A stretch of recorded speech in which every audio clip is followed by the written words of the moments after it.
SHOT Show 2022 at the Tops Knife booth with Dylan, my lovely compatriot from Golden Tiki days, and a few other reins in. We've got Leo and Craig are MIA, but actually they're not MIA strictly speaking. They are actually running quite a bit of business meetings. Yeah, absolutely, absolutely. So I hesitate to say it's third string because Dylan is definitely right up there with the money. But we're going to get into some of the new models that may either be prototypes now and or either currently available or available very soon. Yep, a little bit of everything. Okay, very good, Dylan. Well, I'll tell you what, let's just go ahead and start off with wherever you're comfortable with, and if you can toss in, if we know what the suggested retail will be or might be, even if it's proximity, if you pitch that out, that would be a good idea because people are always interested. And you know, before we really get into it, I can say we don't have any set pricing for anything, and we don't normally have that. That's about the last thing that we wind up figuring out, because we need to finalize all the materials we're going to use, everything we're going to put on the sheath, whether it's a belt clip or a beta loop strap. Rivets, whether it's leather, kydex, exactly. There's a lot of factors that come into play, especially some of these knives here probably don't even have a sheath in mind just yet. Correct, yeah. Okay. Some of them are young enough, so to speak, that we're not quite there yet. So very good. But I'll just jump right into it. Please do. Some of these three models that you see on this side, they're familiar models. They're already in production. However, we're toying around with some different coating options and colors. So that's mainly why we have these highlighted up on our prototype table this year. Years past, this isn't something we've done, but we're just kind of getting feedback on different coating options. So we'll probably not spend any more time on these because they're already in production. They're already known.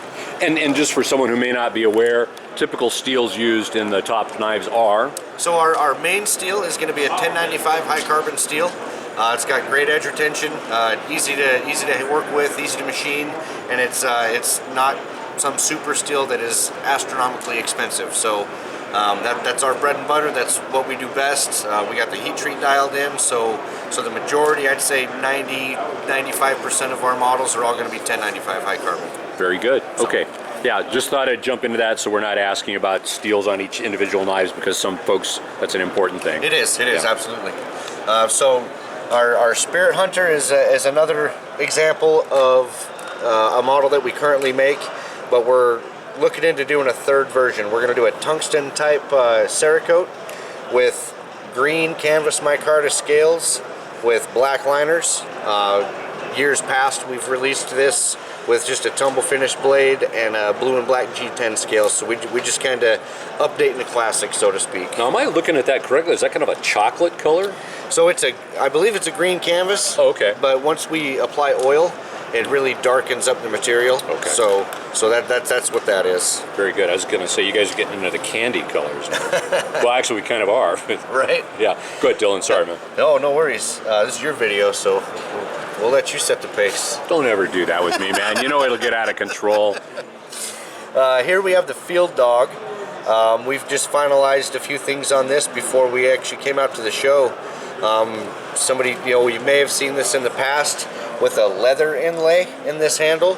We've decided to switch to an orange G10 inlay. So this is actually a canvas micarta scale. And these orange G10 sections there's a cutout underneath and they essentially snap in. So really cool, nothing we've ever done before as far as the inlay, so we're kind of playing with that. And this is just geared more towards a field knife, upland game, small game. It even worked for big game. Right. So pretty cool design. Next we have the Muley kit.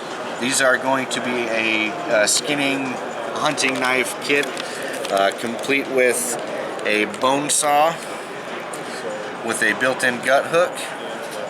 We got green and black G10 scales with the orange liners.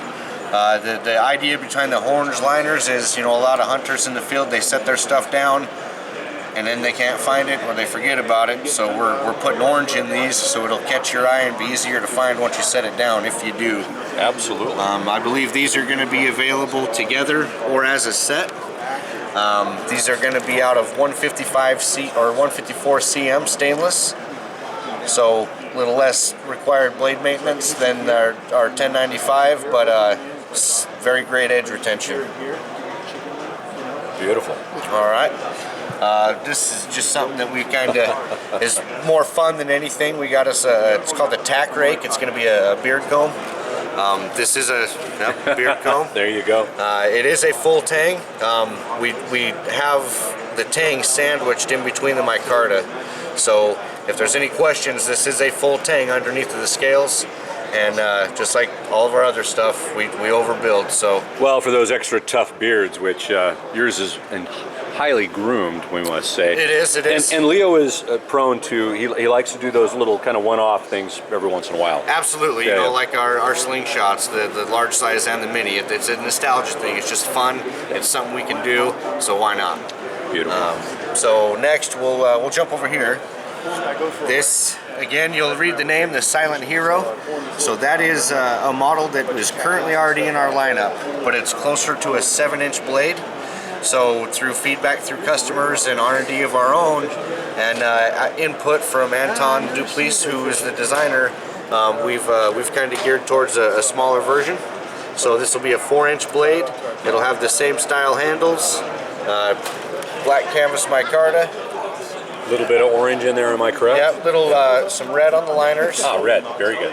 Yep, and it's going to be a little thinner material than the standard version, but based on the size, it's what fits the need. This will be housed in kydex, opposed to the larger version that's leather. So that is an upgrade that we made as well. So the Steel Eagle 105s, the Steel Eagle 107 Delta is the first design that we ever made. It's the design that started this company.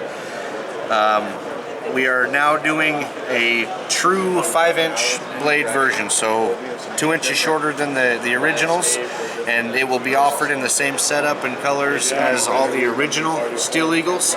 So this is something we've been wanting to do for a while.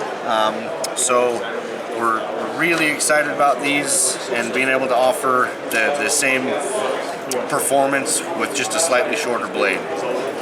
Very good. This here is going to be our Camp Creek Fire Edition. Again, we have an existing Camp Creek, but some changes that we made to the Fire Edition is we've added jimping to the spine. We've thickened the handle, and then also put a little more meat on the first, draw portion of the blade. So kind of beefed it up a little bit, little revamp. We're doing a red G10 scale with a black liner. It'll be housed in this nice leather sheath, black leather, red stitching to kind of go with the theme. Oh yeah, but good matchup. Yep, so this will be the Camp Creek Fire Edition. Up here we've got what is called the Mag 888. Just kind of wild designs on it. It's prone to change. I believe we are going to do some updates on this one. But the main idea behind this was to kind of try to highlight some of the different things and options that we could add to a blade. So kind of had a little fun with it. Very ergonomic. We probably won't be doing the 44 mag casing for the pin, but that's up for debate. But it's really cool either way. Yeah. The kind of reverse scales on this one from the last one. We've got the black G10 on the outside with the red G10 liner. But yeah, that's the Mag 888. Beautiful. We'll move on over here. We don't have an official name for it yet, but it is very Gladius-esque. It's going to have our tan canvas micarta with our black traction coating, kind of a classic look for us. It is going to be double-edged. It'll have 2 fullers down each side. Going to be housed in some nice kydex. Got that nice click, the classic tops fit for the kydex. And almost giving it like a karambit ring in the back. I mean, I can almost see us spinning 2 of those on horseback.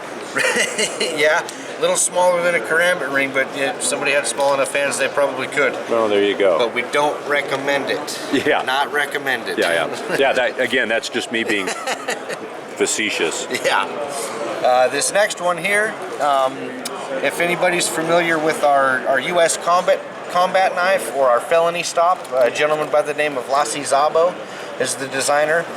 This is the latest design of his that he approached us with. We do not have a name for it quite yet. I believe it will be housed in Kydex, but we'll have two offerings. Once it is released, we'll have the single edge and then the top edge sharp as well. So soon to be called the Stewart sticker. the Stewart sticker. There you go. Yep, for the time being. Yeah. Well, at least for the next 30 seconds. Right. This next one is probably among the prototypes we have right now that's brought in the most attention and traction. This is called the R2K. It's a Wharncliffe style. It's got some thinner green canvas micarta scales with black liners. Just a nice little everyday carry self-defense blade. It'll be housed in our Kydex with our beta loop straps. It'll be set up from the factory for an appendix cross draw. So right here, but what's nice about these straps is you can reconfigure them to pretty much however your imagination will let you take it. You can do inside the waistband, outside, all kinds of different options. So. And the Wharncliffe design is, good. Obviously, you've got it set up as a self-defense tool, but the blade design really lends itself to field use as well, and around the camp. Absolutely, absolutely. Yep. Which will kind of tie into to the next model, more of a utilitarian style sheep's foot, opposed to your more tactical style Wharncliffe. But this is our Sheep Creek. Every year we do it. Oh, you're doing a video. So sorry. No, he's good. Every year we do an employee design challenge, right? And this last challenge was we wanted, Leo will see where the lineup is lacking, figure out what design or what he wants to add to. So this last one was a sheep's foot with an overall length that couldn't exceed 8 inches. That was more for everyday carry, camp, utility style. Yeah. Who was the winner? That was me. Bing it a bing. So this is actually my design. It is called the Sheep Creek. Pretty exciting to be able to do. We are going to do this in a 154 cm stainless, and normally we don't coat our stainless blades, but on this one what we're going to do is put a black Cerakote over, but then tumble it, so it's going to kind of distress those edges and expose that steel underneath to kind of give it a worn look. So to make sure that we're having steel underneath the coating that can handle being exposed, that's the decision for the 154 cm. Yeah, good. Congratulations, by the way. Appreciate it. And it will also be housed in some Kydex. We're still debating on what type of loop system we want, whether it'll be a dangler or a fixed clip. So for now we just have the 2 beta loop straps. But yeah, that's the Sheep Creek. Very good. Let's see, the next one here is going to be called the Papa Delta. It is a small self-defense knife. You'll notice the traditional karambit ring has a break in it. The reason for that is if you've ever had your finger stuck in a ring and whatever's on the other end moves, you could break a finger. You can lose it. Yeah. In the worst case scenario, you could lose it. So the idea behind that break is if you did have to penetrate someone or something with this and they start struggling or moving, you have the opportunity to get your finger out of there quickly. You might bruise your finger pulling it out, but it gives you an escape option so you're not stuck in that ring. Yeah. So that'll be a neck knife with paracord with a breakaway snap. So just a nice, easily concealable neck knife for self-defense. Let's move to this woodcraft. I'm intrigued by the handle configuration. Very much so. So there's a knife company out there called Marbles. Been around for probably over 100 years making knives. They reached out to us and said, hey, we want you to do the woodcraft. And we let them know, well, traditionally you have the solid steel bolsters and the stacked leather ring handles, and that's not our thing. We don't do that. And they said, well, we know. we want you guys to make the woodcraft with the Tops touch. So Leo was super excited, all about it. So this is the Tops version of the marbles woodcraft. So we have our tan canvas micarta, which is very common, but something that we've done here is we've done a black canvas inlay inside of the tan. It's quite stunning. Being able to handle it and see it up close in person, it does a lot more justice. But this is a beautiful blade. Right now we've got a bronze Cerakote on it. Kind of offsets nice with the black and brown. But just really excited about this blade. Very ergonomic, very comfortable. Really cool. May I? Absolutely. I really didn't want to handle them, any of them, to conserve time for you, and but this really just jumps out to me in so many ways. Yeah, among all of the prototypes, mine included, I'm probably more excited about this marbles. Wow, that's phenomenal. Yep. Yeah. That one is huge. The next one here we have is called the MPAT. Stands for Multi-Purpose Airman Tool. The designer of this is he works on fighter jets. He's operations system. Anyway, he's the guy pushing the buttons to drop the bombs. Right. So through his own R&D and experiences on what he would like to see on his own kit while he's in the cockpit, this was his brainchild. It is very streamlined, and it's very comfortable in the hand. Even though those scales are on the thinner side, it feels the hand very well. But it was purpose built for survival, utility, self-defense, kind of an all-round knife that pilots and their crew can throw on their kit and rely on if they ever have to be on the ground. We're going to go with a Kydex sheath that's very thin, streamlined. We've got some beta loop straps on there now. I believe that may be subject to change as far as the retention setup to how they can attach it to their kits. But for right now, this is the setup we have. It is going to be our tan powder coat with the tan canvas scales. Super cool little knife. Again, go ahead and feel that one. So you can, oh yeah. So it's lighter than it looks. It's lighter than it looks, and even though it's so thin, it fills your hand very well. It's deceiving. And I say lighter than it looks, but it's also quite substantial. The feel is quite substantial. So this is the MPAT, and it should be coming available pretty soon. That's the basic rundown on the new stuff. Beautiful. Very good. Dylan, thank you, sir. It was an absolute pleasure to see you again. My pleasure. Always a pleasure, Stuart. Yeah. And take care, travel well, and we'll talk to you guys soon. Yeah, absolutely. Appreciate it. Yeah. Okay, so we were getting ready to leave Tops when we've got this big meeting. I would say meeting of the minds, but since we have an offset here, he's like, yeah. After that earlier comment, yeah, poof. So listen, gentlemen, outstanding. Dylan did a fantastic job relaying the new products, the prototypes, and of course he said, well, I'm not supposed to tell you, but I think I'm a little heavy on this side.